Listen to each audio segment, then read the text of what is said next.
Hello, and welcome to today's e-showcase, Process Intensification with Membrane Bioreactors, a North American update and best practice review. I'd like to thank today's sponsor, Suez, for sponsoring today's event. I have the pleasure of introducing today's presenters, Robert Hacking and Laura Stock. Robert manages business and project development for technology solutions at municipal and commercial customers in North America. He is responsible for the growth of Suez's ultrafiltration, reverse osmosis, nanofiltration, and membrane bioreactor systems business. Rob's experience in design, construction, and operation of these systems provides deep expertise to guide, develop, and deliver technology solutions to Suez's customers. Originally from New Zealand and having worked around the world, Robert now calls Ontario, Canada, home with his wife Jen and two energetic boys. Laura began her career at Suez after graduating from McMaster University in Hamilton, Ontario, with a degree in mechanical engineering and management. In her first role, she gained hands-on experience providing startup services and operator training to MBR for UF and RO systems across North America. Laura has also held roles with Suez's automation and commercial engineering teams, where she leveraged her practical experience and product knowledge to develop creative solutions in response to customer needs. In 2019, she joined the sales team where she works with customers in New England to solve their water and wastewater treatment challenges. Laura lives in Ontario, Canada, and enjoys camping with her husband Gary and dog Moose.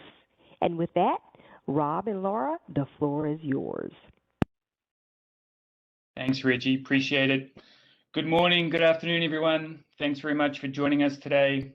I'm Rob Hacking with Suez, as you just heard. And I have the pleasure of presenting today with Laura Stock. We have a packed agenda today, reviewing process intensification with MBR, and really how MBR is helping communities and utilities to deal with the challenges of today and the challenges of tomorrow in our industry. I'm going to do a little bit of an intro before Laura takes over and deals with some of the trends and situations, applications that are driving MBR growth in North America. I certainly see a resurgence of MBR in sort of the last 5 to 7 years, probably one of the fastest growing wastewater process intensification technologies. So before Laura gets to all those issues that are driving that growth, I'm just going to ground us a little bit in MBR and make sure everybody knows what it is that we're talking about today. First up, what does an MBR look like? I think MBR has been around for 20, 25 years in North America, and over those 2 decades or more has certainly changed. I think the bottom right-hand corner photo there shows a facility in Duckett Creek, and this is probably one of the starting points for MBR in our industry. It was a compact technology that could fit into communities and really not look like a wastewater treatment plant. In this case, the developer and constructor did an excellent job, hiding the wastewater treatment plant in the community, making it look like part of the housing development. As MBR has grown over the years, we see more traditional wastewater treatment plant aesthetics or visuals. The photo in the top right there is a photo of one of our largest facilities in the world at Hendrickstall. This has a peak flow of 226 million gallons a day, and obviously looks like what you would expect a large wastewater treatment plant to look like. And in between those two bookends, from small commercial application to large municipal application, we see everything in between, from greenfield wastewater treatment facilities to retrofit or refurbishment work, upgrading existing wastewater treatment plants.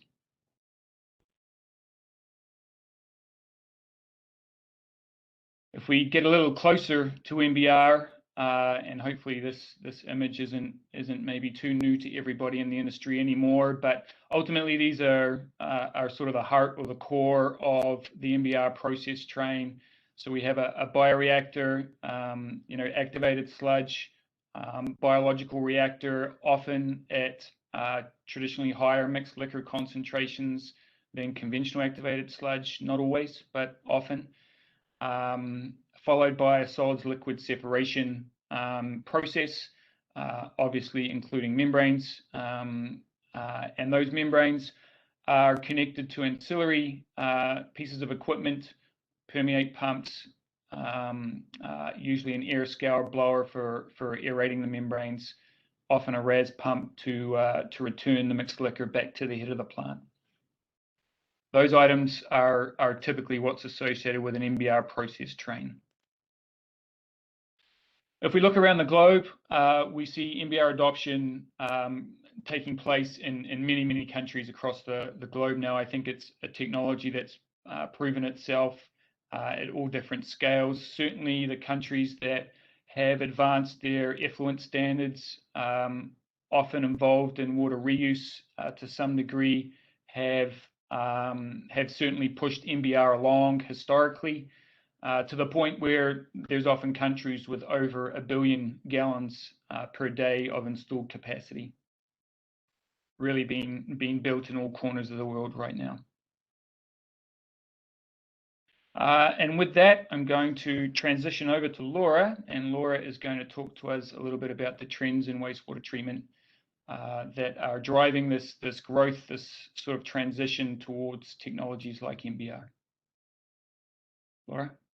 Yeah, thank you very much for the introduction, Rob. Hi, everybody. So as Rob said, today I'm going to focus my portion of the presentation on major trends that we're seeing in the industry. These are kind of overarching trends, and they're themes that we see on customers' minds time and time again, and really seem to be shaping some of the decisions that are being made on treatment technologies. The trend buckets that we're going to talk about are process intensification, water recycling, resilient treatment design, and cost of ownership.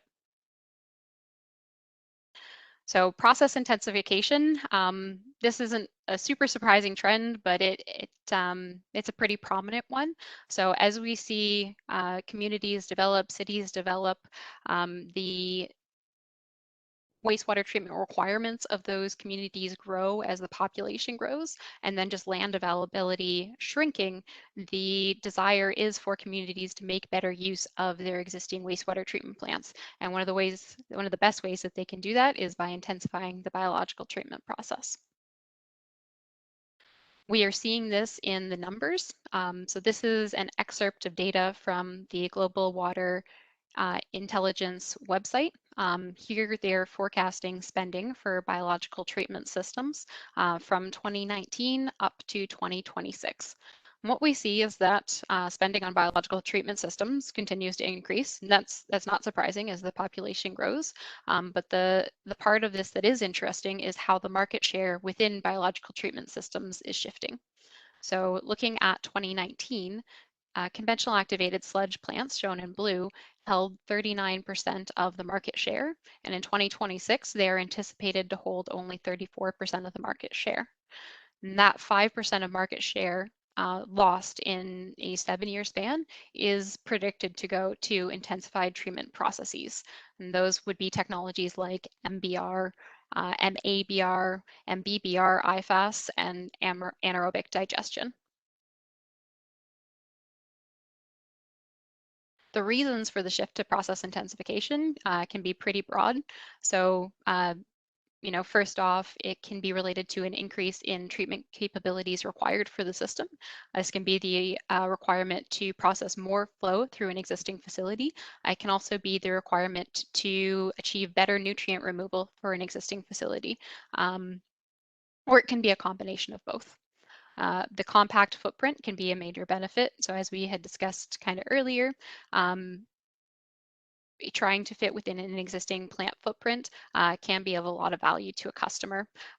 Utilities that have gone through the permitting process know how painful it can be, and if they can avoid permitting new land by expanding within the existing footprint, that can be a huge benefit.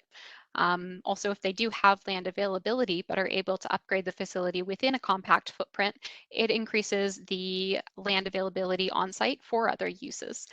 Common uses at a wastewater treatment plant might be things like digestion, nutrient removal or nutrient recovery, and then potentially some green energy projects. So there is an opportunity cost to that land, and if you can do your biological treatment within a compact footprint, you might be able to implement other projects that are of value to your community.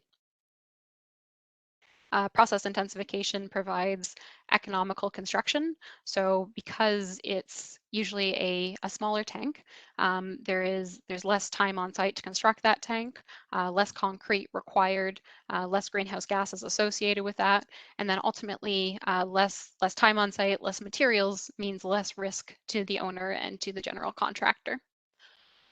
Other potential benefits of increased process redundancy or increased process intensification include the potential to improve redundancy, potential to consolidate treatment, and while you're making all these changes to your facility, you would be upgrading aging infrastructure.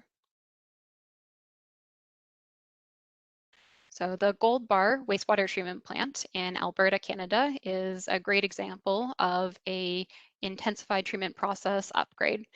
This is a very large wastewater treatment plant that serves the surrounding community. It's got an average daily flow capacity of 320 million liters per day, or 85 million gallons per day. So it's quite large, which means it's probably going to be an expensive upgrade as well. So if you're not able to receive a ton of grant funding, what they've done here can be really attractive because they were able to pace their expansion to match community growth. The Gold Bar wastewater treatment plant is surrounded on multiple sides or on all sides by either water or parklands. So there was a lot of pressure on this utility also to upgrade within the existing footprint because the community didn't want to lose those parklands. So it's for that reason that they looked at intensified treatment technologies, and they ultimately settled on a membrane bioreactor technology for their future upgrades. This project hasn't moved forward yet. It's currently in the planning stages, but starting in 2027, they're looking at upgrading one biological treatment train at a time in order to meet the slowly increasing needs of the community. And they're able to do that because the biological and solid separation trains operate independently from one another. So one process train, one bioreactor and secondary clarifier is only hydraulically linked within that train. So they're going to be upgrading one train at a time and then moving down as the line as the treatment needs of the community continue to grow. Water recycling is our next trend that we're going to talk about today. This one is not a new trend, but it's new in its prominence and the way that it's being used within the industry.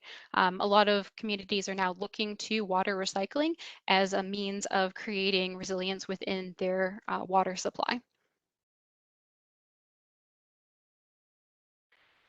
So any conversation around water recycling, we're going to start with this water recycling continuum.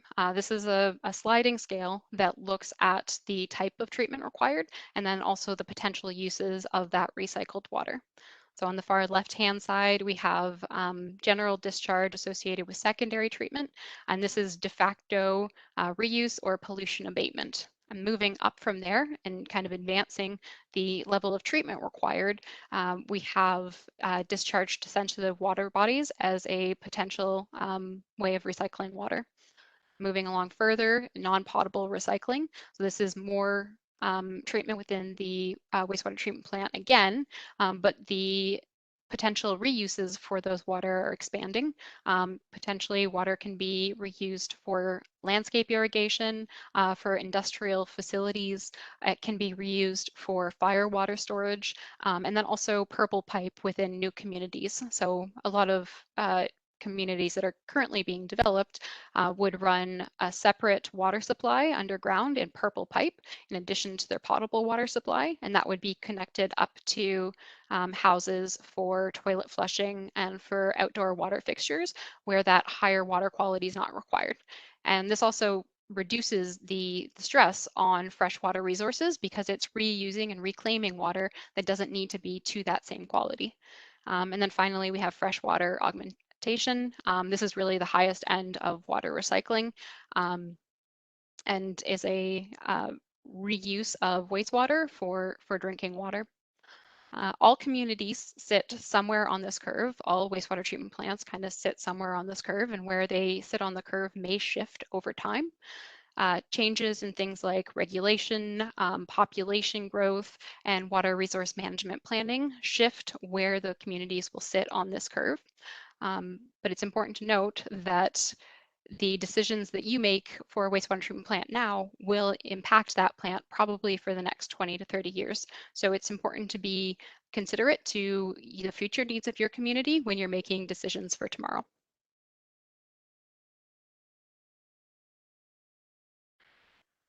Part of the reason that water recycling has become so prominent is because the availability of fresh water is becoming a little bit more scarce. There was a article written in 2013 from the United States Government Accountability Office that interviewed water resource managers across the United States. And what they found in talking to these men and women was that 40 out of 50 state managers anticipated water shortages in some or all of their region under average conditions prior to 2023. So this isn't a catastrophic event, major changes. This is just anticipated if things kind of maintain their course and move ahead as they were anticipated to. The major contributing factors to these water shortages include climate change in the form of drought. And we can see this kind of depicted in map form on the slide with two separate maps of the United States taken several months apart. We can see the kind of shift in drought patterns across the United States during this time period, a concentration of drought in the lower map, and that was a map from May 18th of 2021. So these conditions are something that we are seeing right now. Other contributing factors to strain on freshwater supplies include things like population increase and industrialization, changes in land use, pollution of water supplies, and then limited storage capacity. There's a reason that a lot of engineers and owners might think of MBRs when they think of reuse, and it's because they naturally partner so well. So membrane bioreactors provide excellent solids removal and bacteria removal because of that fixed solid separation barrier provided by the membrane filter. They have customizable biological designs for nutrient removal depending on the requirements of the reuse application. They can provide virus and protozoa LRV credits for potable reuse schemes. There was a paper published, I believe, earlier this year by the Water Research Foundation, officially recognizing MBR's place in potable reuse flow sheets and assigning credits to MBR for those flow sheets. So if advanced reuse schemes are something that you think you might be interested in moving towards in the future, MBR is a great stepping stone to get you there. And the framework is in place, which is really exciting to see. And then finally, MBRs can be used to provide trace chemical and microplastics removal. Microplastics through the physical solid separation barrier and trace chemical because of their ability to incorporate a carrier into the biological process.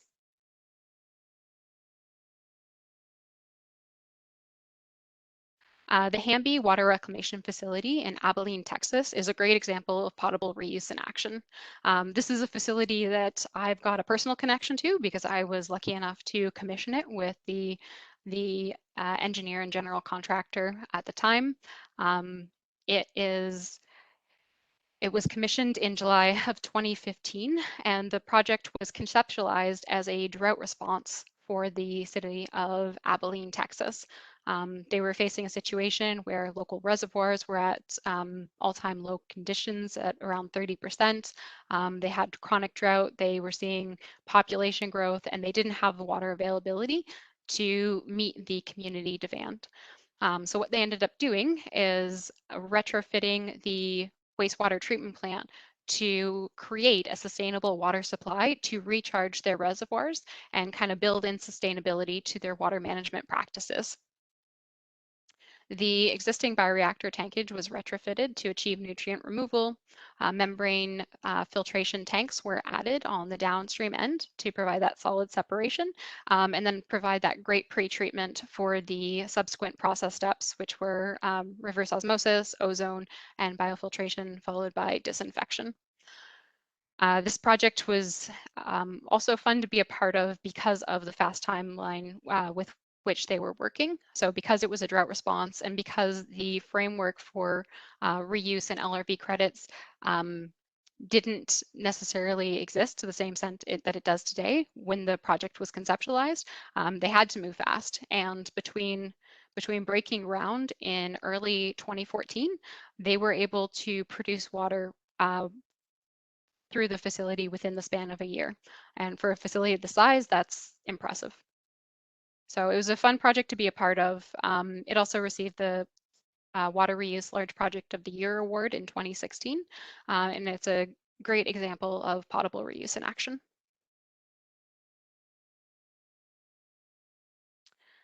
The next trend that we're going to look at is resilient treatment design. So this trend addresses the increased pressure on utilities to provide consistent and reliable treatment and avoid environmental spills in spite of various upset conditions that they face. Communities are increasingly looking to preparedness planning to ensure that resiliency of their wastewater treatment plants. Some of the main challenges that communities are facing include aging infrastructure, extreme weather and drought, which is shown in the image on this slide. So this is from another recent article that focused on the southeast coast of the United States, and they looked at both sea level rise and increasing storm intensity. And between those two factors, they were able to predict the increase in flood intensity in coastal regions. What we can see is that the frequency or the anticipated frequency of 100-year storms is expected to increase pretty significantly. So this is something that utilities have to plan for in their wastewater management approaches. Other challenges to resiliency include power outages, high flow variation, and biological upset.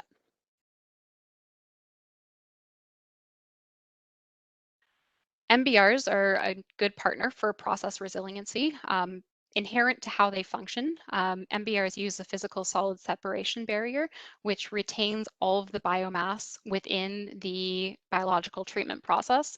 This can be different from a clarification or secondary clarification treatment process, which does have to worry about upsets due to seasonal SVI, biological upset to a greater degree, and washout. So these are more treatment challenges that conventional activated sludge plant operators need to be concerned about and are less of a concern for membrane bioreactor facilities. MBRs also have long SRTs, which provide process stability and increase contaminant destruction, and they utilize automatic controls to respond to changes in flow and filterability. All that combines to take a load off operators so that operational staff are able to spend more time focusing on core operating activities.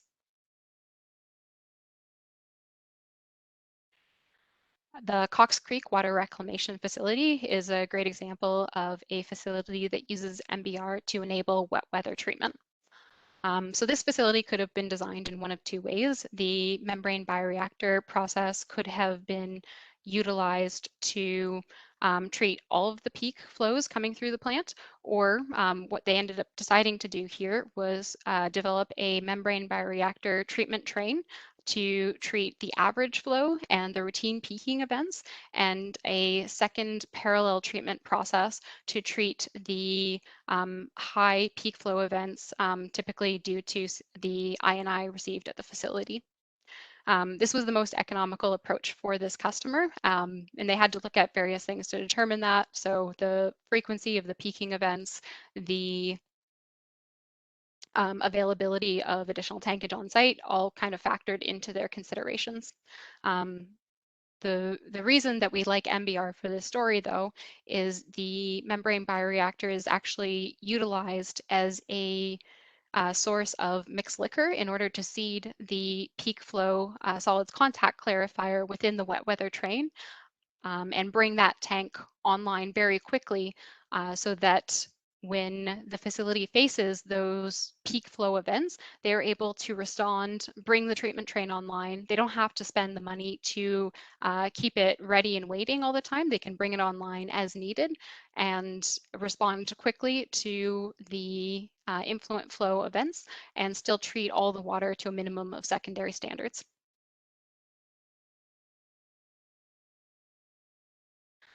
And then cost of ownership is the last trend that I'll be speaking on today. This one probably doesn't need much of an introduction because I'm sure all of you are aware that costs factor into people's decisions in terms of what treatment technology is right for their facility. But the reason that we're talking about it today is there have been shifts in comparable costs of technologies. This is due to changes in membrane costs and changes in equipment and construction costs. So we're going to go into those in a little bit of detail. Membrane costs are coming down. That's great news, and it's largely due to a couple of different factors. First off is manufacturing improvements. So the images on the right-hand side of the screen here show Suez's seaweed manufacturing facility in Hungary. It's one of the 3 largest textile manufacturers in Europe, and that scale allows us to produce a high-quality product at an economical rate. Also contributing to the MBR cost reduction is technology developments. So since MBR was first introduced over 25 years ago, there have been significant improvements to the way the product functions. The aeration rate for membrane filters has decreased pretty significantly. And then also the packing density and the flux of the product have increased. So we're able to operate with less energy. The kind of wraparound costs of the system have gone down, the tankage has gotten smaller, and we're able to still maintain that excellent effluent water quality with the current generation of products.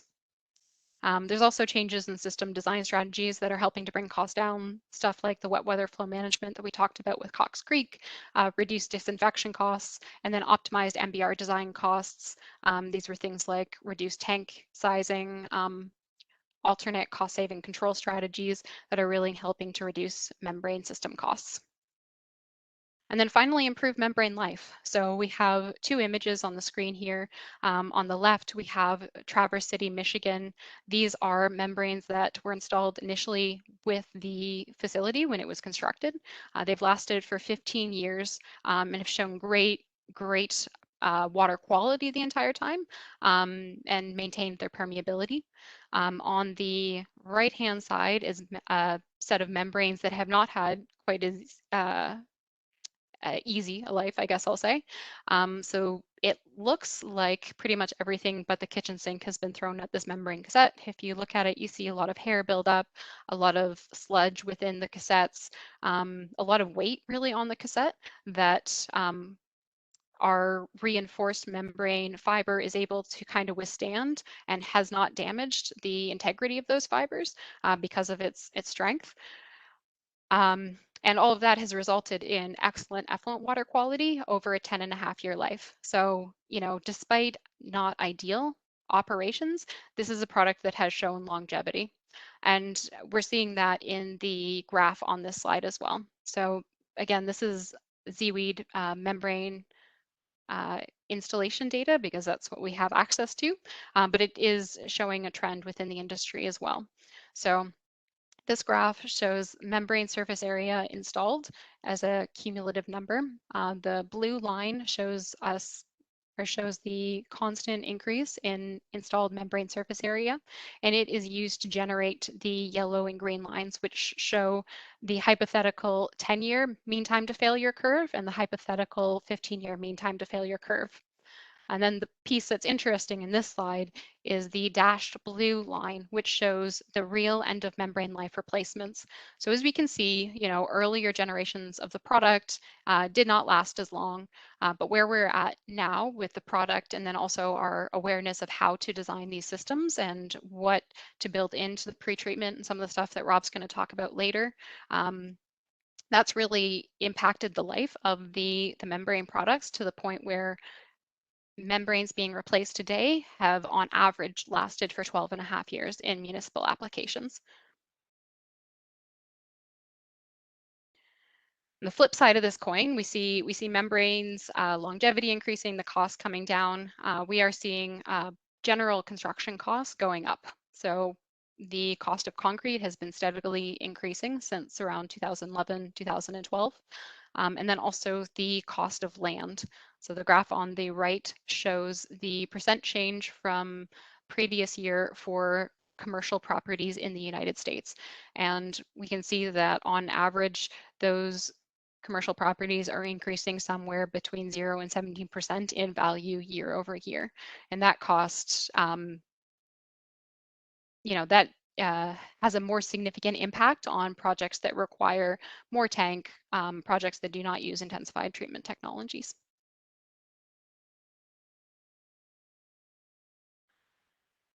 So if we combine those two factors, the increasing cost of construction with the decreasing cost of membranes and systems, we get the results that we're seeing currently in the state of Florida. This is some recent bidding activity that looks at several facilities between 2017 and 2020 that were bid in the state of Florida. And every project's a little bit different, but we can see that the constructed cost per gallon of MBR facilities is significantly less than the constructed cost per gallon of the conventional activated sludge plants. About $13 per gallon for MBR versus $19 per gallon for conventional activated sludge. So the increasing costs from additional tankage, potentially more process steps, really does have an impact on the economics of a project. Oh, okay, so that's everything from me today. Appreciate your time, guys. I'll pass the mic back over to Rob, who's going to take you through some best practices for MBR system design. Thanks, Laura. Yeah, when we do these webinars, we're often asked whether we can mix in some lessons learned or some practical advice on how to build better MBR plants. And we only have so much time, and we usually have a broad audience on these types of events, so we can't get too deep into the weeds, so to speak. But I did want to put forward a few best practices, lessons learned from, or what we would recommend for building better MBR plants.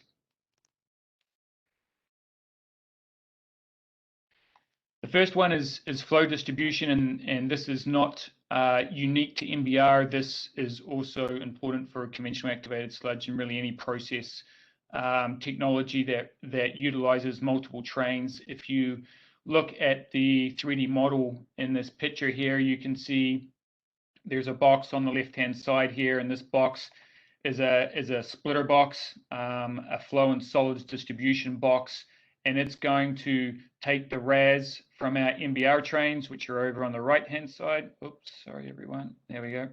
On the right-hand side, it's going to take the RAS, the return activated sludge, and the influent coming in, and it's going to split those flows as evenly as we can across the bioreactors. It doesn't need to be absolutely pinpoint perfect, but if we can build those boxes so that we can adjust the flow split, we know tanks settle over time.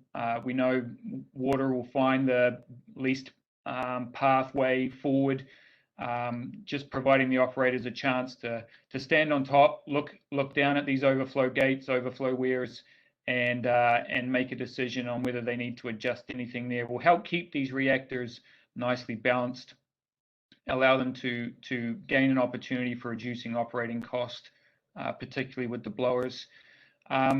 If you look on the right-hand side of the screen, right in front of the membrane trains, you'll see a distribution channel. This is a channel that's going to take the mixed liquor from the multiple bioreactor trains and form as kind of a mixing point before it's able to distribute the flow to the membranes. And this keeps the membrane trains seeing the same solids conditions, the same flow conditions, so that we don't get unbalanced trains operating for no reason. So good flow distribution in front of bioreactors and in front of membranes will keep your operators happy.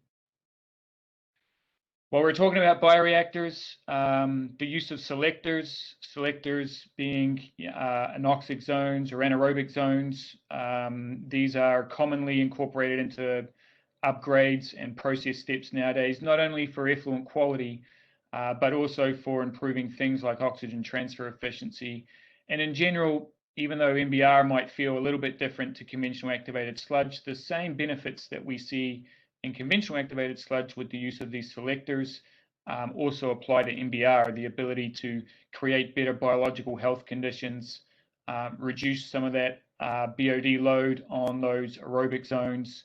Those are all good principles, good practice, even if your effluent quality doesn't necessarily require it. The other thing that I have on this slide is tapered aeration.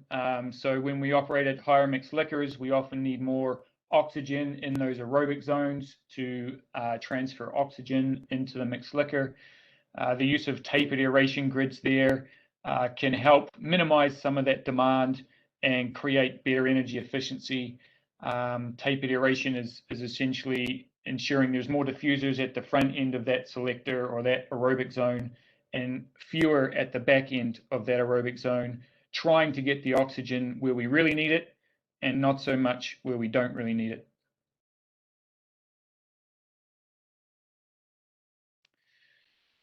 Continuing on, our bioreactor design principles, surface wasting. You can see on the photo on the left, we are standing at the end of a bioreactor train, an MBR bioreactor train.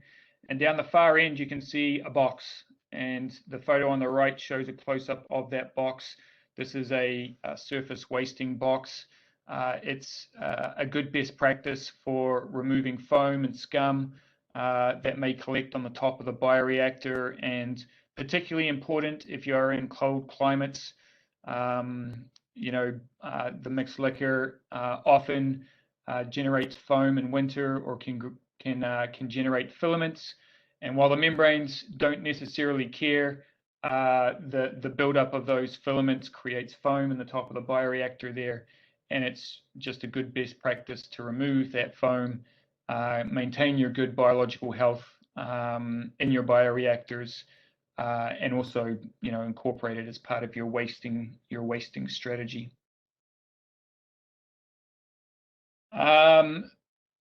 Talking about, optimizing operational costs or optimizing capital costs, one of the things that has changed over time is really the size of the membrane trains. And by that I mean how long can you make a train? How many cassettes can you make it into a train? And you can imagine if we look at the photo on the left here, we have a large MBR, Europe's largest MBR plant in Paris, designed in 2007. And at that time, the longest trains that we had in operation were 12 cassettes long. So to treat a flow of almost 60 MGD, you needed 28 trains, 12 cassettes long. Well, today, the progression of MBR, we see plants like Riverside, California, with 33 MGD being treated in 8 trains. We see Hendricksdale with an enormous amount of flow being treated, 36 cassettes per train, 5 MGD per train. So the point I would leave you with here is that there's some good optimization you can do with your membrane trains now to get that capital cost in the right place, to get your operational flexibility, your redundancy where you want it to be, but also give the owner a chance of saving some OPEX when they're operating the plant.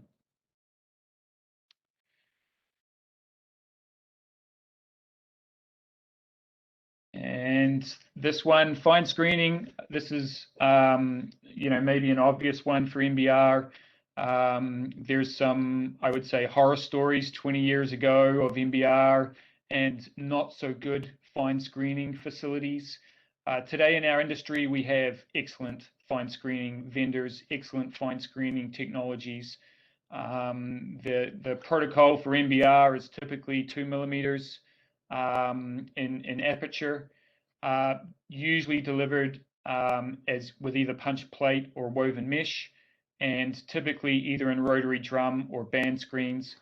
But ultimately, if you know, with good fine screening, you can get membranes that look like what they do in that picture there, where you pull them out of the mixed liquor, and you probably couldn't tell that they've been in the mixed liquor for 10 years. On the photo on the right, and the point here is delving into a little bit of the membrane train design and whether you want your covers, your accessibility platforms to rest on beams, like shown in the photo here, or whether they're going to be self-supporting. There's no right or wrong way here. It's purely plant preference, operator preference, a little bit of cost. But both options are an option, just something to bear in mind before you get too far down the design path to decide.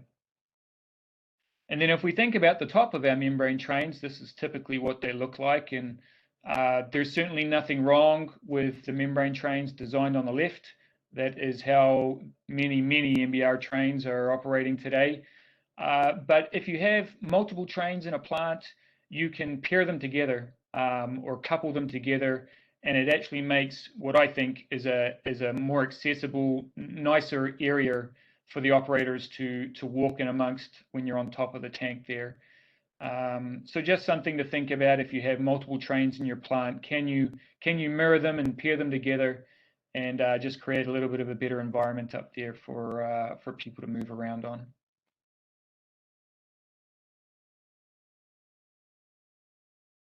And this is our last slide of our presentation portion of our webinar today. We've got only a little bit of time left for Q&A, perhaps a little long, but ultimately what I wanted to leave you all with, I mean, we think of NBR as really giving communities room to grow, providing space on site for other things, you know, making better use of existing wastewater treatment infrastructure, room to grow for reuse, room to grow for future effluent standards, and yeah, just future-proofing your utility in your community. And with that, I think we'll close off our presentation part, and we'll go and check our chat and see whether we have any questions we want to answer. Yeah, so Rob, we got two good questions from the audience. The first one I'll direct to you. What ratio of tapered aeration do you recommend? Yeah, typically something like 60-40, but you know, it's something that's always good to do a little modeling with, maybe talk to your fine bubble diffuser suppliers with. But certainly the projects that I've been involved with, the ratio has been somewhere around there. It could be 5 or 10% in either direction of those two numbers. But that's the most common ratio I've witnessed in the projects that I've been involved with. Yeah. And then the second question, I think we have two people asking it, but what is the OPEX looking at for NBR versus conventional activated sludge? Yeah, I mean, I think it's a little bit site specific. I think NBR has advantages in certain areas. For example, if you had a tertiary removal step, being disc filters or sand filters, obviously the NBR is going to do that for you, and therefore you don't need the energy associated with those or the operational costs associated with those. I also think when you're looking at OPEX, and I'm going to probably break this down into little bits rather than give you one straightforward answer, unfortunately. But I think, you know, the other advantage of NBR is really the anoxic mixing. If you have a lot of anoxic zones, if you're doing pre-anoxic and post-anoxic zones for TN reduction or multiple selectors for effluent quality, obviously NBR's benefit there is more compact zones, which means smaller mixers. So I think, you know, NBR It's going to have higher process aeration if it's operating at the high mixed liquor. Certainly the MBR piece, the membrane aeration, and the permeate pumping, those costs have come down to the point where they're really very close to each other, and it really is site specific as to which one wins. And as Laura said, the membrane replacement prices and costs that a community have to bear are getting longer. If you would like, I think what we could do, I don't know if I can find it fast enough, but there's been a number of papers presented at WEFTEC over the years on OpEx of MBR plants compared to conventional. And certainly there's this big step change from 10 years ago where it was at quite a big disadvantage. So I can try and find those links and find a way to either email them out or maybe put them in the chat if it's still accessible at the end. Yeah, Regina, I don't know our policy on going over, but there are more questions popping up. I don't know if we can answer them now, or if not, we'll take them offline and respond specifically to the Sure, I people think who posed them. you can go ahead and yeah, I think you can go ahead and reference those last few questions that just came in. Okay, perfect. So Rob, I'm going to direct a couple more your way. Specific to industrial settings, is there any limit on the total dissolved solids in the feed? For the membranes, not specifically. I mean, we have steel components as part of the cassette. So, I mean, there's a materials of selection question, but there are a lot of MBRs operating in very high TDS environments. So that is not an unusual or an uncommon scenario. I think, you know, making sure the biology is going to perform healthily and satisfactorily is usually in refineries maybe the bigger challenge. And again, I mean, I think some of the recent work at conferences like WEFTEC and others talking about MBRs for refinery work, you know, there's some good reference material there about successful application of MBR in those applications. Maybe they would line up with your question there. There's another question on refineries here. What is the robustness against hydrocarbon ingress in refineries? Yeah, that's an interesting one. I mean, obviously with the MBR application in refineries, that is the big fear, is that you get an unusual event, a hydrocarbon event. We also have that in municipalities where people continue to dump hydrocarbon down sewer systems and sewer lines. The vast majority of times we have detergents that we can use on the membranes to recover any kind of fouling with it. Usually the levels that you would see very significant impacts, the tank would be more hydrocarbon than it would be mixed liquor. And I think there, you know, that's kind of a you know, throw the mixed liquor away and reseed the bioreactor and clean the membranes at the same time.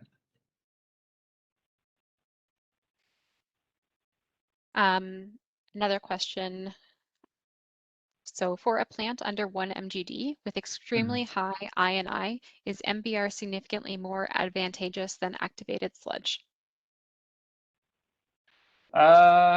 Significantly high I&I. So historically, people on plants that size, historically people have tried to treat all of the very high I&I through the membranes, and there's good and bad things about that. The good thing is, you know, if you were to try and do it with a clarifier, you might have solids loss or a clarifier or solids, you know, leaving the clarifier and going down your environment.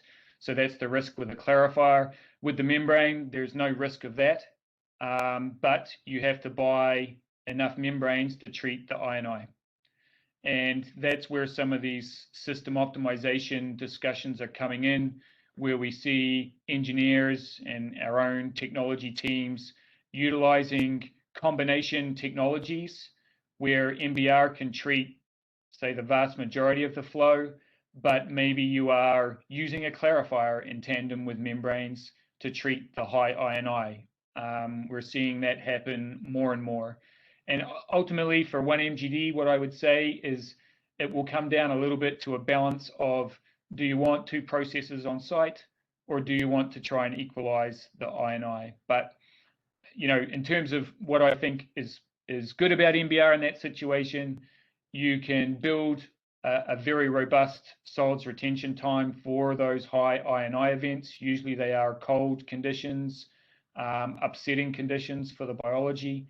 And of course, your membranes are going to keep all that biology in the tank. Next question. Typically, what levels of conductivity can the membranes tolerate?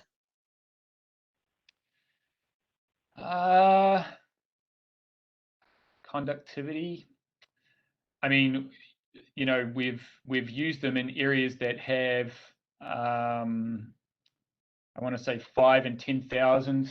Well, that might be TDS actually.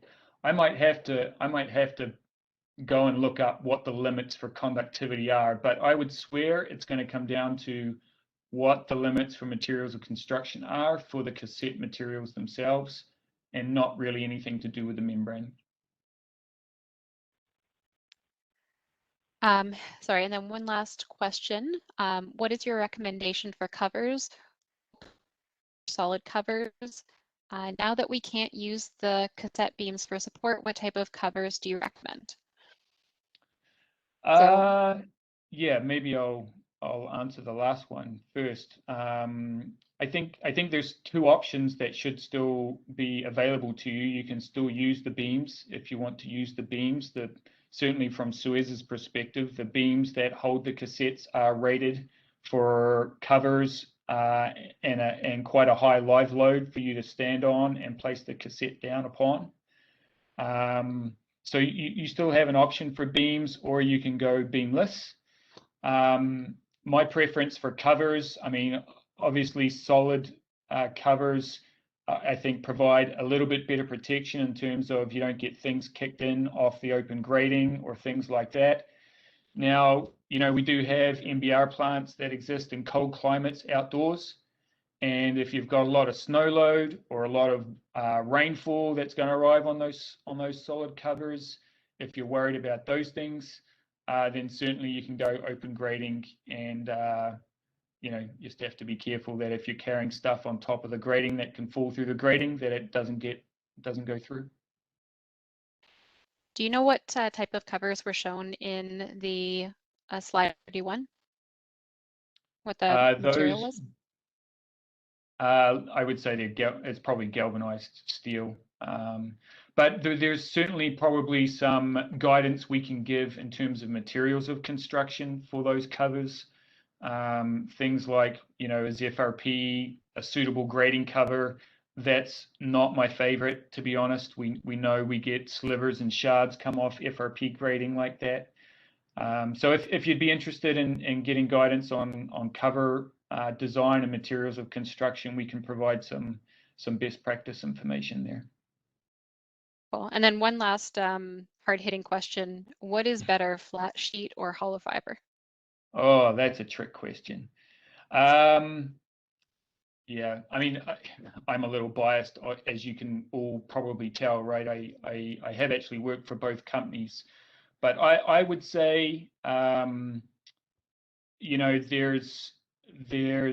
I mean, hollow fiber, I think, probably has better longevity and has a better chance of fitting a wider range of applications.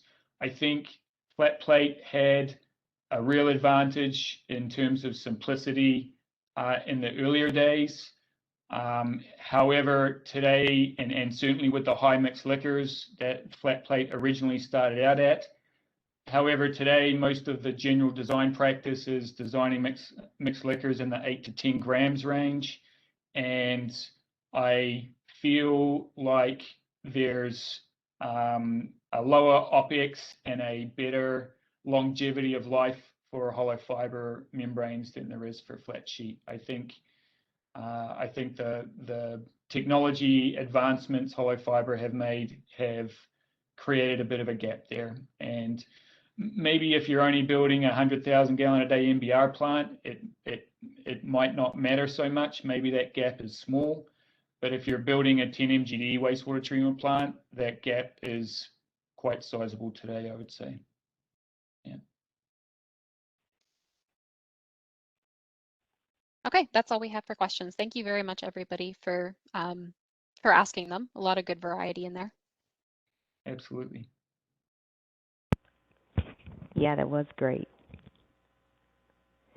All right, looks like we are beyond our 45 minutes, but this has been great. Like you stated, there were some great questions that were in the chat, and they were all answered. So thank you so much for that. I want to take this time to thank our presenters, Rob and Laura. You did a great job, and certainly our sponsor, Suez. But this actually concludes today's eShowcase. Thank you, everyone, for attending.